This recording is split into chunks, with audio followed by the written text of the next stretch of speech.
Hello అండి. YS Jaganmohan Reddy గారి ఎన్నికల ప్రచార సభల్లో ఆయన మాట్లాడే విధానాన్ని గనక గమనిస్తే, ఎలాంటి నిజమో మాట్లాడకుండా కేవలం అబద్ధాలని పదే పదే నిస్సిగ్గుగా, నిస్సంకోచంగా, పబ్లిక్ గా మాట్లాడుతూ సానుభూతి రాజకీయాలు చేయడంలో మాత్రం ప్రపంచ స్థాయిలో ఒక పోటీ పెడితే, ఆ పోటీలో జగన్మోహన్ రెడ్డి గారికి ప్రపంచ స్థాయి రికార్డు ఒకటి వస్తుందేమో అని నాకు అనిపిస్తుందండి.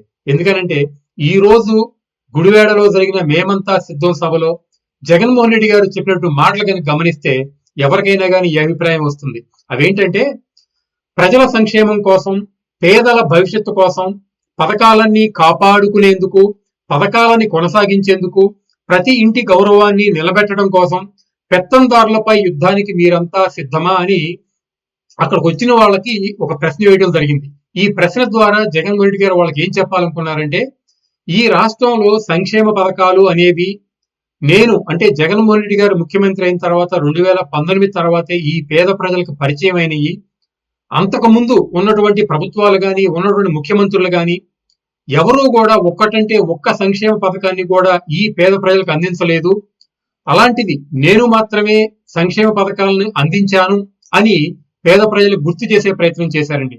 ఇలాంటి జగన్మోహన్ రెడ్డి గారు అంటే నేను మాత్రమే సంక్షేమ పథకాలను మొదలు పెట్టాను అని చెప్పే ప్రయత్నం చేసే జగన్మోహన్ రెడ్డి గారు ఏదైతే 2014-19 మధ్య చంద్రబాబు నాయుడు గారు పేద ప్రజల భవిష్యత్తు కోసం, వాళ్ళ అభ్యున్నతి కోసం ప్రవేశపెట్టి అమలు చేసిన అనేక సంక్షేమ పథకాల్లో దాదాపు 127 సంక్షేమ పథకాలని జగన్మోహన్ రెడ్డి గారు 2019 తర్వాత రద్దు చేయడం జరిగిందండి.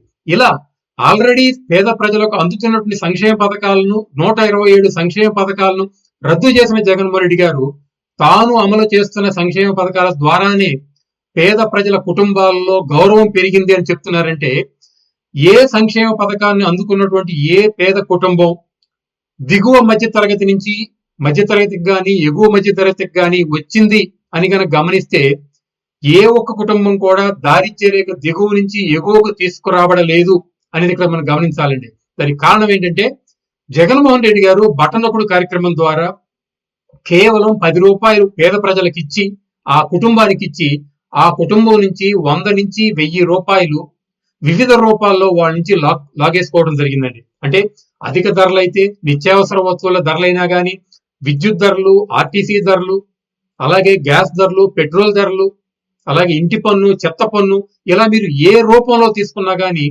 పేద ప్రజలకి 10 రూపాయలు ఇచ్చి 100 రూపాయల నుంచి 1000 రూపాయలు వాళ్ళ దగ్గర నుంచి లాగేసుకున్నటువంటి ఈ సందర్భంలో జగన్మోహన్ రెడ్డి గారు ఇచ్చినటువంటి ఈ పథకాల ద్వారా ఏ పేద కుటుంబం బాగుపడుతుంది, గౌరవంగా బతుకుతుంది అని ఇక్కడ మనం ప్రశ్నించుకోవాలి. ఎందుకంటే పేద కుటుంబం గౌరవంగా బతకాలి అంటే ప్రభుత్వం ఇచ్చే సంక్షేమాల కోసం ఎదురు చూడకుండా, వాటి కోసం ఆరాటపడకుండా వాళ్ళ కాళ్ళ మీద వాళ్ళు నిలబడి వాళ్ళ స్వశక్తితో వాళ్ళ సంపాదన వాళ్ళు సంపాదించుకుంటే వాళ్ళు గౌరవంగా నిలబడగలరు. మరి ఈ 5 ఏళ్లలో జగన్మోహన్ రెడ్డి గారి ప్రభుత్వంలో ఆయన ఇచ్చిన సంక్షేమ పథకాల వలన ఎన్ని పేద కుటుంబాలు ఈ విధంగా దారిద్ర్య రేఖ నుంచి దిగువ నుంచి ఎగువకు తీసుకురాబడి గౌరవంగా నిలబడ్డారు అనేది గణాంకాలతో కనుక జగన్మోహన్ రెడ్డి గారు వైఎస్ఆర్ కాంగ్రెస్ పార్టీ చెప్తే ఎవరికైనా కానీ నమ్మకం ఏర్పడుతుందండి.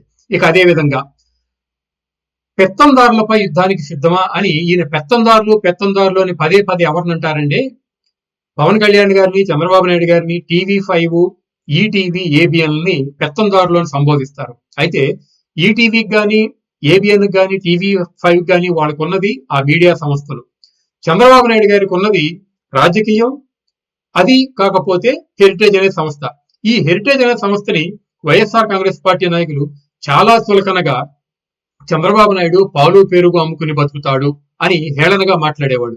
మరి అలాంటి హెరిటేజ్ సంస్థ ఉన్నటువంటి చంద్రబాబు నాయుడు గారు అదేవిధంగా నటననే నమ్ముకుని నటన ద్వారా సంపాదన తెచ్చుకుని ఆ సంపాదన ద్వారా బతుకుతున్నటువంటి పవన్ కళ్యాణ్ గారు పెత్తందారులు అయితే, మరి భారతదేశంలో ఉన్న ప్రధాన నగరాల్లో భవంతులు వందల వేల కోట్ల రూపాయలతో నిర్మించినటువంటి ప్యాలెస్లు ఉండి, స్టీల్ కంపెనీలు, పవర్ కంపెనీలు, సిమెంట్ కంపెనీలు, మీడియా సంస్థలకు అధిపతిగా ఉన్నటువంటి జగన్మోహన్ రెడ్డి గారు పేదవాడా పెత్తందారుడా అని ఈ ఆంధ్రదేశంలో ప్రతి పౌరుడు ఈ రోజు సందేహపడుతున్నాడు. ఎందుకనంటే ఒకవేళ జగన్మోహన్ రెడ్డి గారు ఏమన్నా తనకు ఆయా నగరాల్లో ఉన్నటువంటి ప్యాలెస్ని పేద ప్రజలకు రాసిచ్చేశారా? లేదు, తనకు ఉన్నటువంటి సిమెంట్ కంపెనీలు కానీ, స్టీల్ కంపెనీలు కానీ, పవర్ ప్రాజెక్టులు కానీ మీడియా సంస్థలు కానీ ఆయా సంస్థల్లో ఉద్యోగం చేస్తున్న ఉద్యోగస్తులకి ఏమన్నా రాసిచ్చేశారా అనేటువంటి అనుమానం ఈ రోజు ప్రజలకు కలుగుతుందండి. ఎందుకంటే ఈయన పద్దాకా మాట్లాడితే పేదవాడిని అని చెప్తాడు కదా. ఇన్ని ప్యాలెస్ నుండి ఇన్ని పరిశ్రమలు ఉన్నటువంటి, మరీ ముఖ్యంగా తన తండ్రి అధికారంలో ఉన్నప్పుడు వేల కోట్ల రూపాయలు అవినీతి చేసినటువంటి ఆధారాలు ఉన్నటువంటి జగన్మోహన్ రెడ్డి గారు ఎప్పుడు పేదవాడయ్యాడు, ఎలా పేదవాడయ్యాడు అనే ప్రశ్న ఇవాళ ఆంధ్రప్రదేశ్ లో ప్రతి పౌరుడు సంధించుకుంటున్నాడండి. అంటే దీనికి సమాధానం దొరకట్లేదు. ఇక అదే విధంగా ఏ మంచి చెయ్యని అబద్ధాలే పునాదులుగా, మోసాలే అలవాటుగా ఈ ప్రతిపక్షాలు ఉన్నాయి అని చెప్పే ప్రయత్నం చేశారండి. ఏ మంచి చేయనంటే చంద్రబాబు నాయుడు గారు ఆంధ్ర రాష్ట్రంలో నలుమూలలా ఎంత మంచి చేశారు అనేది, అంటే విశాఖపట్నంలో హుదూద్ తుఫాన్ వచ్చినప్పుడు, అలాగే ఉత్తర కోస్తాలో తిత్లీ వచ్చినప్పుడు ఎంత నిజాయితీతో పనిచేశారు, ప్రజలకు ఎంత భరోసా ఇచ్చారు. అదే విధంగా విశాఖపట్నంలో ఐటీ కంపెనీలు తీసుకొచ్చి అక్కడ ప్రజలకి ఉపాధి ఉద్యోగావకాశాలు కల్పించారు. అమరావతిలో ప్రజలను భాగస్వాములు చేసి ప్రపంచ స్థాయి నగరాన్ని నిర్మించి రాష్ట్రానికి ఆర్థిక వనరుగా చేద్దామనుకునే ప్రయత్నాన్ని జగన్మోహన్ రెడ్డి గారు ఏ విధంగా అడ్డపడ్డారు.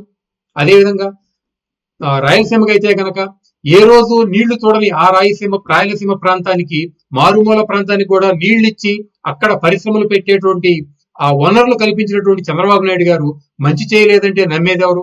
అదే విధంగా మోసాలే అలవాటుగా అని చెప్పడం జరిగింది.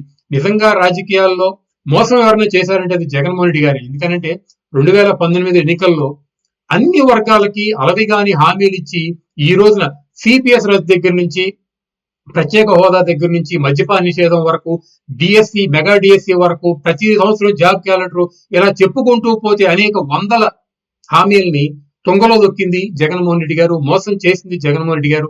ఇక అబద్ధాలే పునాదులుగా అంటే అబద్ధాల పునాదుల మీద ఒక పార్టీని ఎవరైనా స్థాపించి ముఖ్యమంత్రి అయ్యారంటే అది జగన్మోహన్ రెడ్డి గారు. ఎందుకంటే తన తండ్రి ప్రమాదవశాత్తు మరణిస్తే నా తండ్రి మరణం ప్రమాదం కాదు, అందులో కుట్ర ఉంది అని చెప్పి సానుభూతి పవనాలు తీసుకొచ్చే విధంగా చేసి ఆ సానుభూతితో ఓట్లు పొందే ప్రయత్నం చేయటం, ఆ తరువాత నా బాబాయిని చంద్రబాబు నాయుడు చంపాడు అని చెప్పి మరొకసారి సానుభూతి నాటకం ఆడి, కోడికత్తి కేసులో కోడికత్తి ద్వారా నన్ను చంపించబోయాడు చంద్రబాబు నాయుడు, నన్ను, నా తాతని, నా నాన్నని చంపించి చంద్రబాబు నాయుడు అని చెప్పి సింపతి రాజకీయాలు, సానుభూతి రాజకీయాలు, అబద్ధ రాజకీయాలు చేసి అబద్ధ పునాదుల మీద పార్టీ పెట్టి ముఖ్యమంత్రి అయినటువంటి చరిత్ర కేవలం జగన్మోహన్ రెడ్డి గారికే ఉంది. అంటే ఇలా అబద్ధాలని అలవోకగా, నిస్సందేహంగా, నిస్సిగ్గుగా పదే పదే గట్టిగా మాట్లాడగలిగినటువంటి నాయకుడు, వ్యక్తి ఉన్నారంటే అది కేవలం జగన్మోహన్ రెడ్డి గారే అని ఈ ఉదాహరణతో మనం చెప్పుకోవచ్చండి.